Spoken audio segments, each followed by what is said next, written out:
Well, hello and welcome to the Tuesday trade right here in Lagos, Nigeria. The market's about to open. Let's get a check on the top stories that set to agenda. Right now, we see for the FX market, it kicked off a quiet note. Yesterday, with most participants staying on the sidelines. However, we noted early intervention from the CBN in the market, and we see NFM that closed marginally down, 0.07%, 1,551 naira to the dollar. For the NAFEX window, there was a gain, a strengthening there of about 0.49%, closing at 1,554 naira to the dollar. Then CBN rate, that was unchanged yesterday's close. Let's get a check on the oil market now. We see oil prices they're down this morning as investors are taking stock of President Donald Trump's plan to apply new tariffs later than expected while boosting oil and gas production in the U.S. And we see Brent reacting now sub $80 for Brent, 0.29% drop. U.S. crude there, that's WTI, $77.24 a barrel, with a bigger drop of 0.82%. So we're still seeing investors there watching the body language there in the U.S. to see what plays out for the oil market. Are we going to get oversupply as predicted by the IEA? We'll definitely keep an eye on that. All right, so other stories now. Nigeria has regained its position as Africa's top oil upstream investment destination, surpassing Angola. That's according to a report from Wood Mackenzie.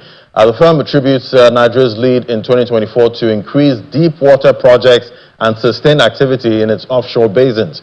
Despite Angola's ongoing investment in major developments, Nigeria's success is also linked to the approval of key presidential directives and fiscal incentives, as noted by energy advisor to the president, that's President Bola Tinubu Olu Verheijen. Angola had previously held the top spot due to significant oil projects before exiting OPEC last year.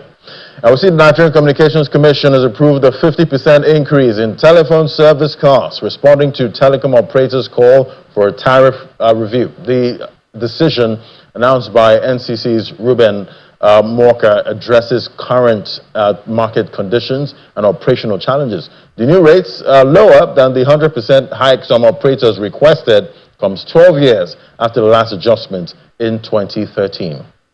And shareholders of Arik Air have disagreed with claims by the Asset Management Corporation of Nigeria, AMCON, that the owner of the carrier, Johnson Arume Hide, is owing the corporation over 445 billion naira.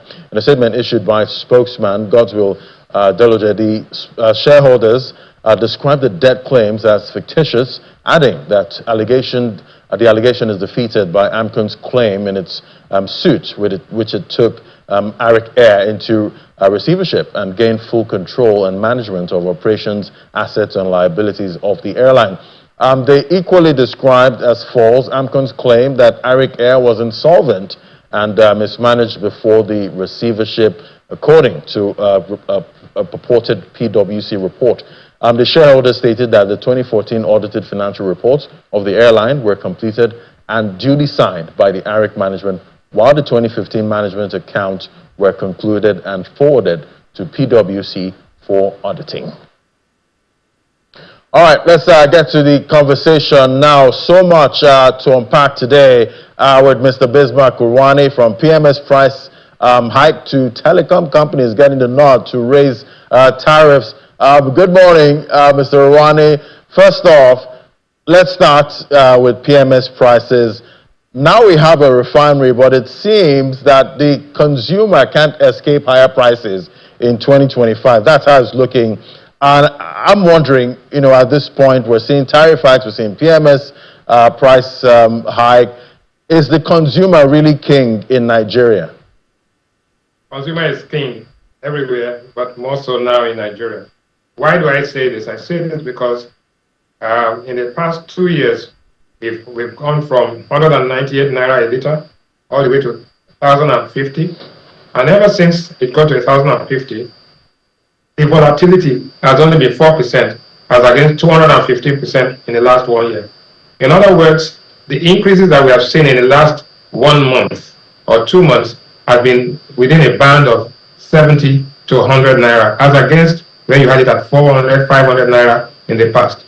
What does this mean? It means that basically what the Dangote refinery is saying is that there's been a 12% increase in the global price of oil, but they have absorbed 5%. Actually, they've absorbed 6% and passed on only 5% to the market.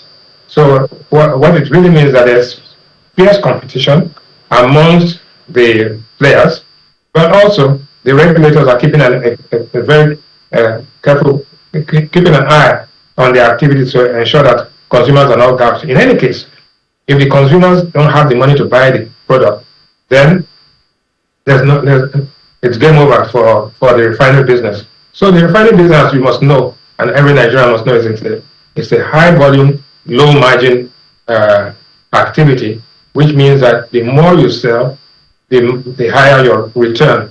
And if the price is too high, you will find definitely that it's not going to happen. So it's a welcome innovation, and let us not forget that the price was as high as 1,150.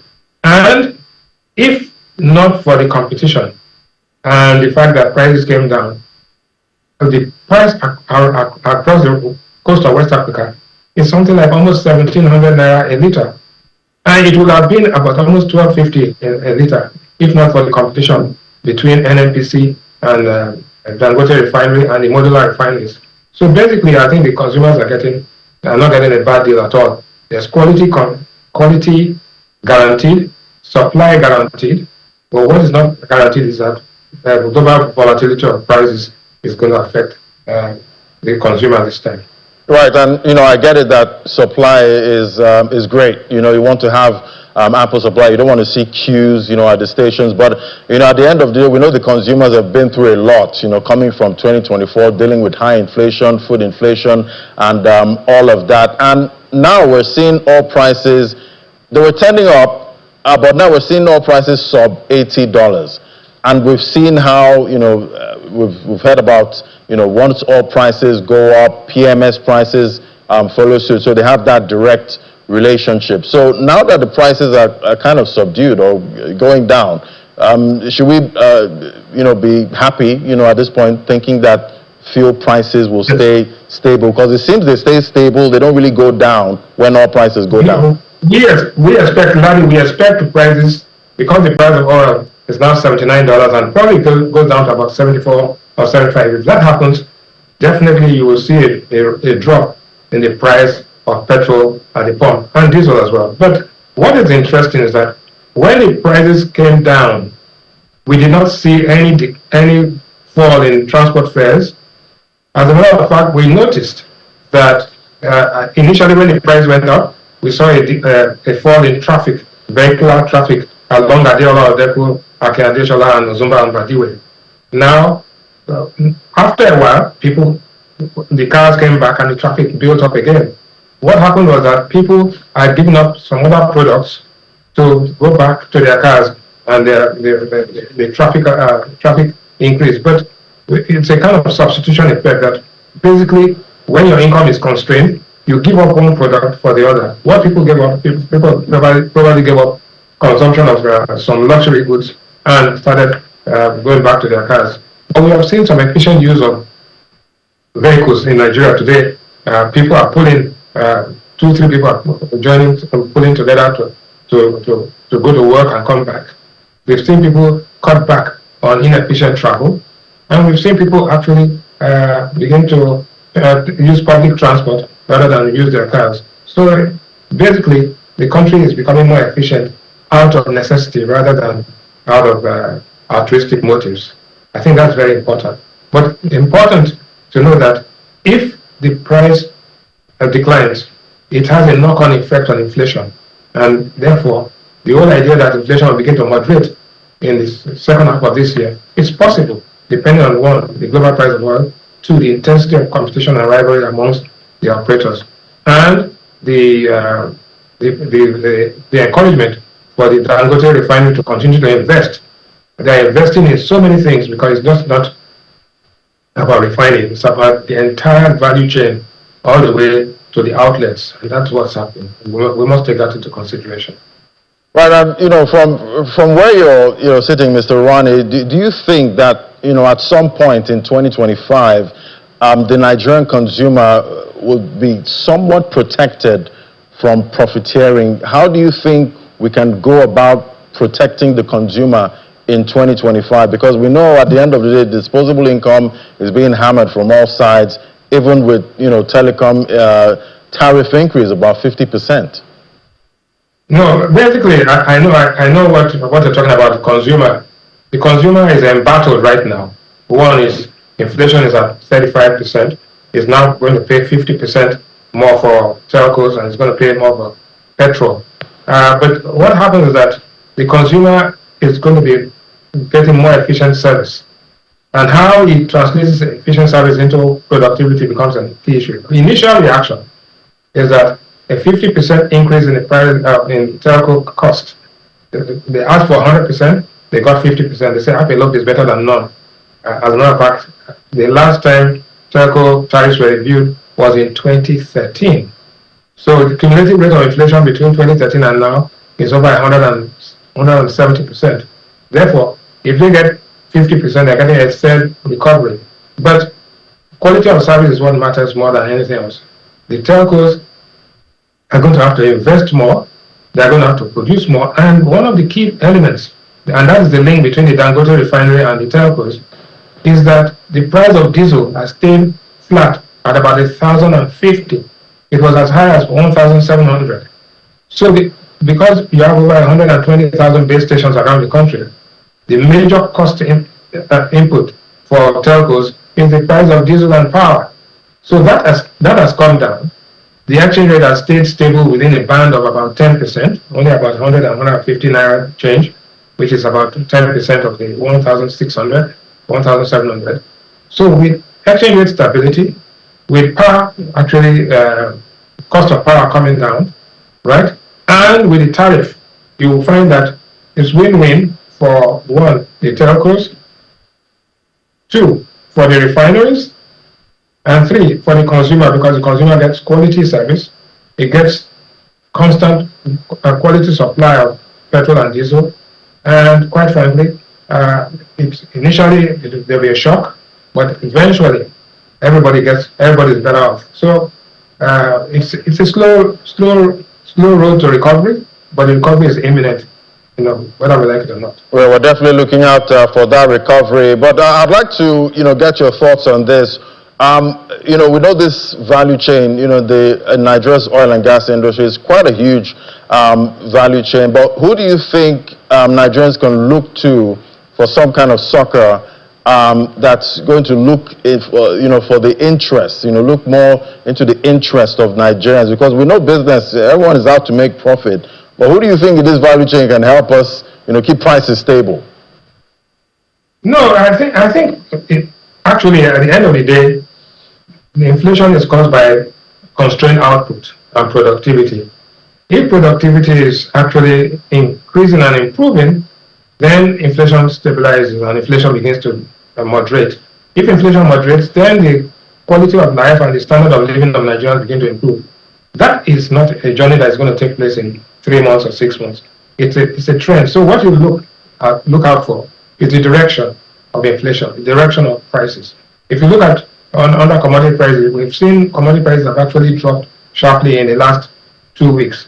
Not because output has increased, but because people don't have the money to buy anymore. So there's consumer resistance, there's income erosion, and there's added to that is some productivity gains. When you add all of this together, you now begin to see that the country begins to move in that direction, and investors now begin to invest now in capex, in recurring revenue, and more than anything else, the government itself has to be more efficient in the provision of services, because government services, the agencies, the ministries have to become more efficient. It's not just about all talk and no action, but we must see the results. Okay. So I think that generally speaking, it's 2025 is looking better than 2024. Okay. But there's a lot of work to be done. All right, let me bring you back to the tariff increase for the telcos. They have the nod now, 50%. Talk to me about the impact for inflation. And I hope it's not a case where if I want to buy something now, they'll tell me, tariffs have gone up, so my price has to go up. No, I don't think the knock-on effect is not that direct. Don't forget that for between 2013 and now, there has been no increase in tariffs.